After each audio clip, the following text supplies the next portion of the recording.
All right, on the line we got Kyle Kruger. Welcome to Metalheads United, Kyle. How's it going today? Hey, I'm doing very well. Thanks for having me on.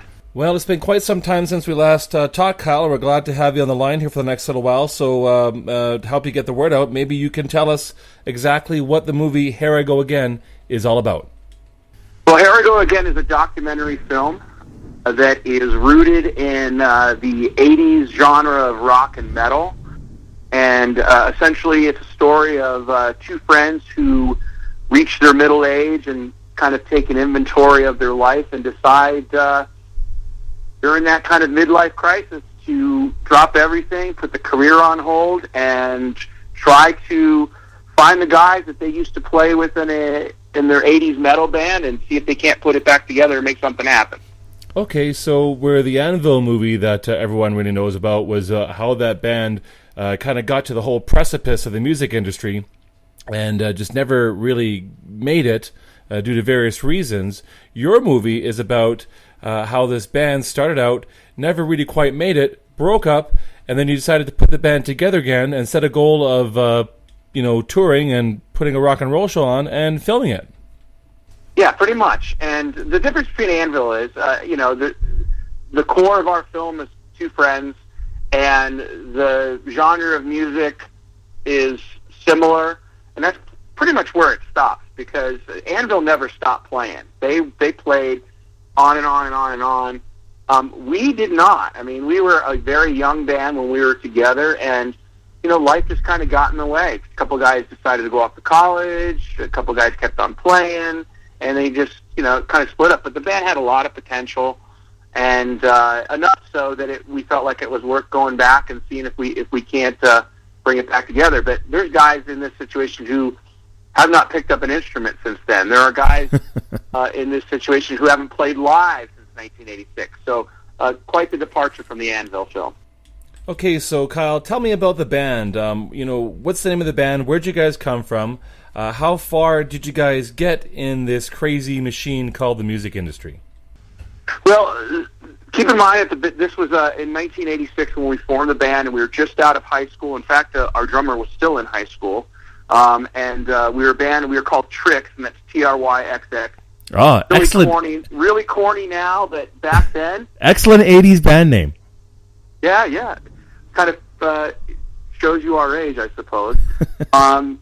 But we were formed in the Tampa area of Florida, where most of us grew up or transplanted there. And, we were too young to really start playing clubs. We had just started getting our foot in the door, but we used to play a lot of skating rink shows, and that sounds kind of hokey and funny, but we used to pack those places. We would produce our own shows, and we would just fill them up, and we made really good money, to the point of we were making better money than some of the bands who were playing bars and clubs. We were kind of a show band. We kind of had the look, everything from the leopard skin coats to snakeskin spandex, and we wore makeup and stuff like that. But our music was, we did a lot of cover music, but we weren't like really kind of candy-coated Poison type stuff. It was really a good cross of things. We had a guitar player who was into Anthrax and who was into Metallica. We even covered some Sabotage. And then we had some classic rock elements, but we were really into melody, but we liked the crunch of the guitar, so it wasn't lame by any means. Our look was probably more lame than our music was. Well, Kyle, I won't divulge my age, but I'm from that time as well, and definitely back in 1985, 86, you had to have this look, or no one would even pay attention to you, right? I mean, Pantera, take a look at their first album. What do they look like compared to Cowboys from Hell, right? Exactly, and I actually recall seeing Pantera play at a club in Clearwater, Florida called Club 19, and they weren't a glam band per se. They wore eyeliner and stuff, but they were definitely much different than they are now. And you're right. I mean, if you wanted to make it, or at least be seen or draw an audience, you had to have a show and you had to have a look. Now, we also came from an area of Florida that's the death metal capital of the world, and of course that doesn't apply. You were on one side of the fence or the other. You were either a Death and Obituary and Nasty Savage and Morbid Angel on one side, or you were more kind of the power metal thing of Sabotage and Crimson Glory, or over on this side you're more like a Juliet and a Roxgang, and all all those bands came from that area. And if you didn't agree, you'd get together by the bike racks at 5 o'clock and settle it that way, right? Oh, I mean, we had our tangles with the guys who like to wear their jean vests with Metallica patches on the back. We took a lot of guff from those guys, but in the end, it's all rock and roll. That's right, man, and that's the idea behind everything here at Metalheads United. Whether it's death metal, glam metal, power metal, or just traditional heavy metal, we play it all, right? So, Kyle, tell me, in reuniting the band, were you successful in getting? I saw the pictures. 5 guys. Were you successful in getting all 5 guys back together to do this? Right. There were 5 guys in the band. Yep. And part of the movie is the quest in finding these guys. It took us a couple years to find a couple because a couple just fell off the face of the planet. Yeah. We have since found everybody. We have since Steve and I, who are in the band, and as well as the filmmakers, we have met everybody individually. But we, you have to watch the movie to kind of see what happens because we're not quite there yet, and it can happen at this point. Okay, so we don't want to. No spoiler alerts here. We're going to keep it a secret as of now. Yeah, no spoiler just yet. Just so you know, there's a film. There's no ending yet. So tell me. You decide to put the band together. I assume that you must be a filmmaker yourself now, or how did you come about to making the film of this adventure? Well, after the band days and starting a family and having kids and that type of thing, you have to kind of get a regular job. And Steve, when he left our band in '87, he went to college and got a communications degree and got into television and started off as a technical director, became a television producer. And I took a different route.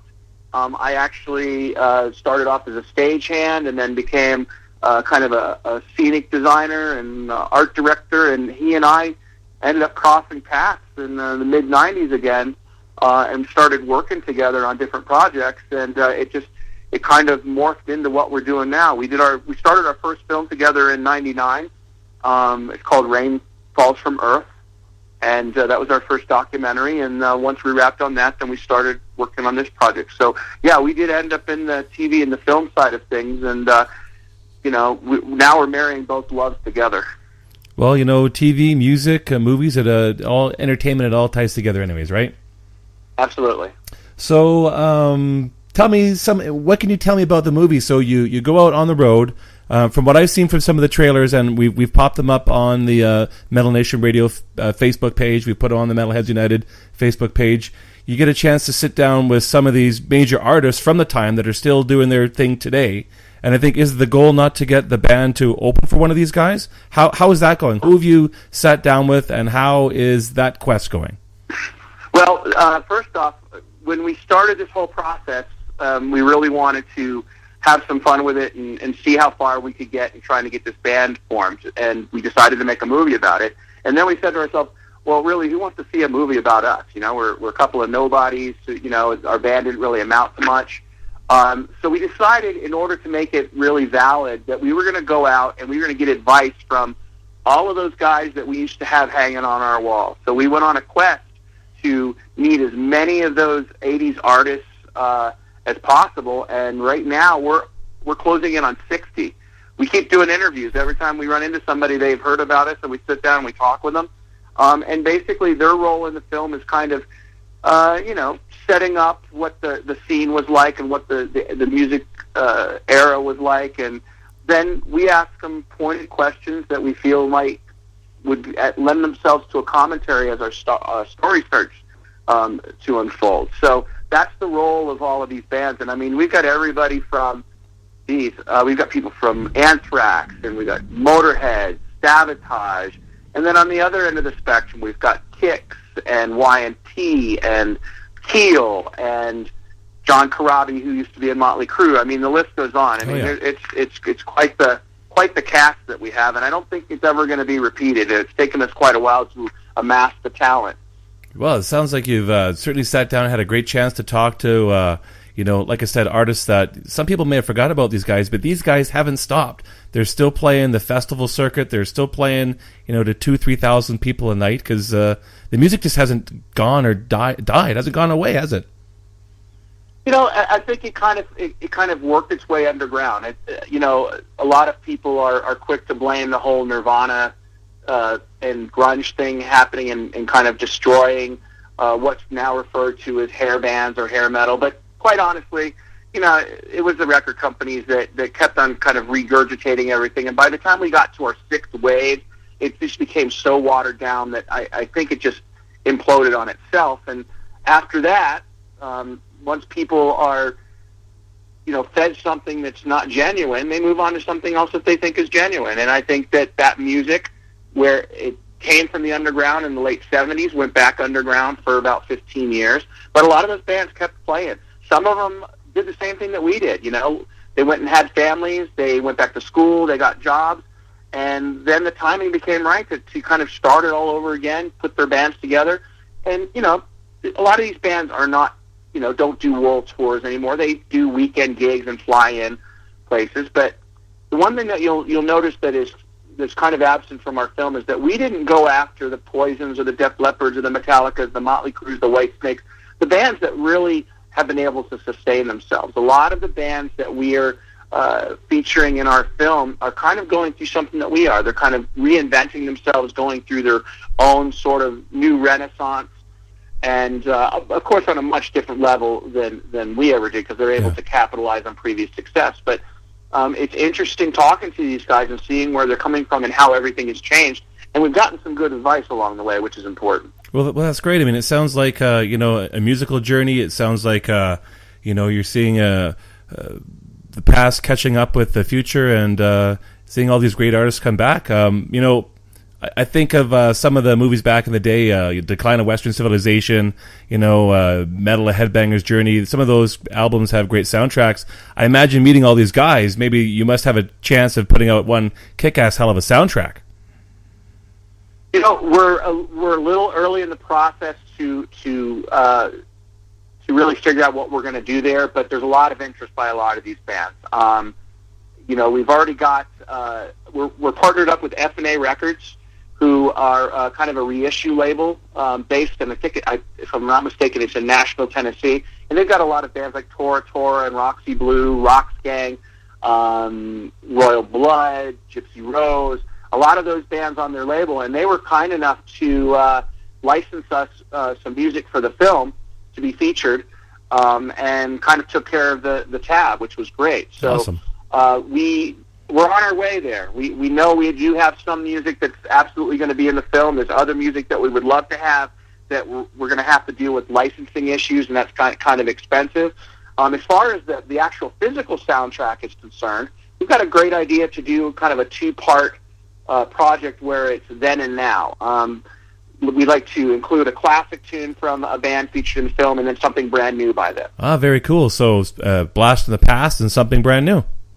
Yeah, and that's not just relegated to those classic bands. We also want to include some newer bands too, because someone's got to pay it forward. Yeah. And if we're able to shine a light on those musicians who are influenced by that, the younger musicians who are coming up, then so be it. I mean, that's we want to keep this thing going, and the only way we're going to keep it going is by getting new blood into the mix. And just to give you an example of some of the people who are involved, Xander Demos, Modern Superstar. Oh yeah. We've been talking with the guys in Burning Heat. We're big fans of Hessler. Haven't been able to connect with them yet. Yeah, play them on the show. Those are the type of bands that we would love to find a way to integrate into what we're doing and pass the torch properly, I guess is the best way to put it.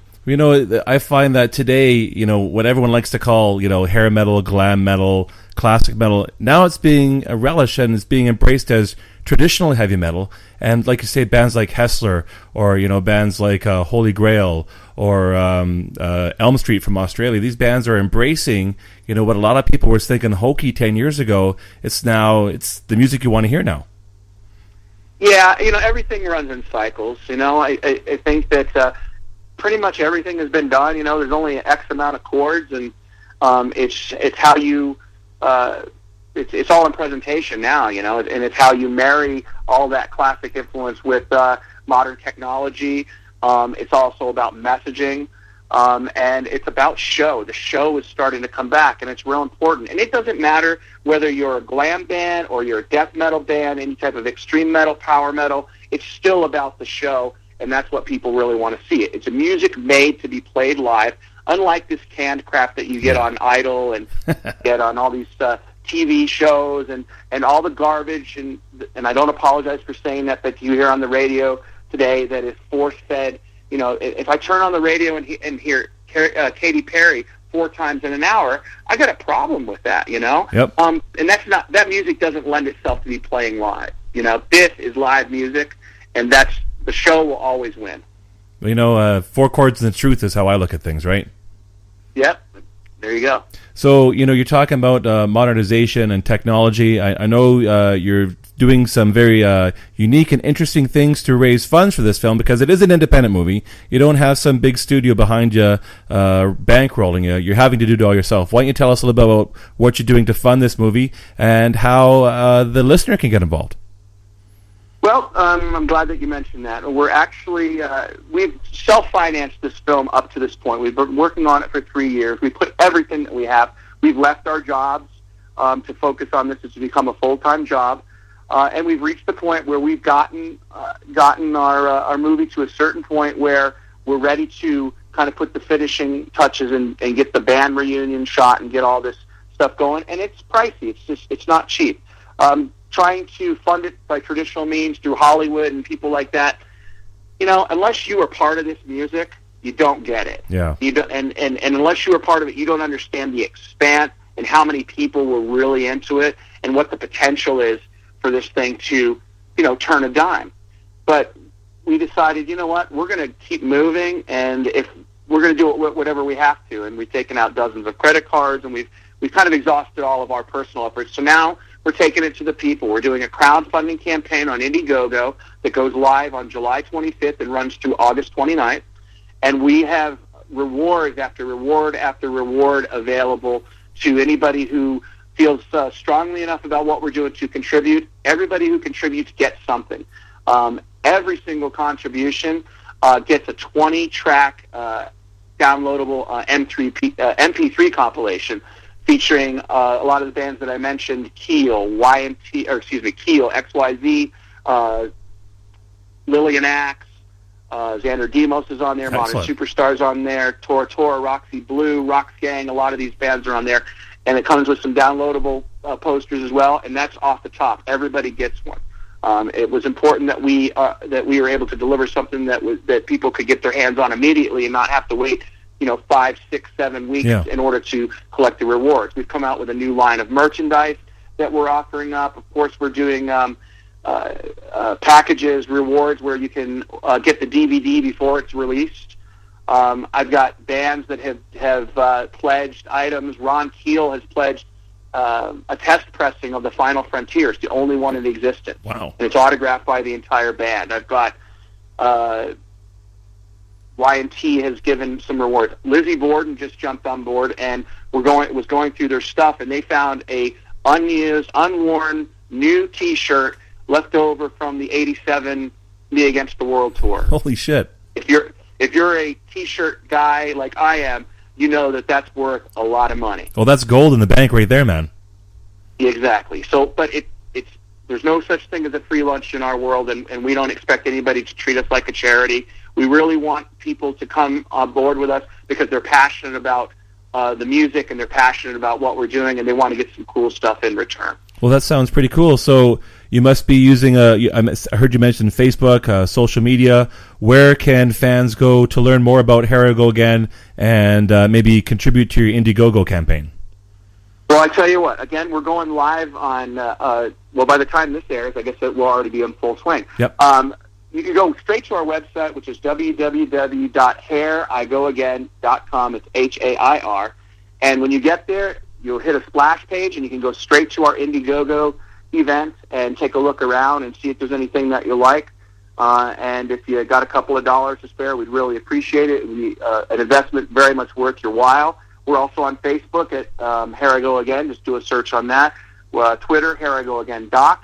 We're all over the place. You can do a Google search for us, and we're going to pop right up there. So excellent. We're everywhere. Excellent. Well, we'll take the pages and we'll share them on the Metalheads United page. We'll share it on the Metal Nation radio page so people can get right away and get the information in their hands immediately for you.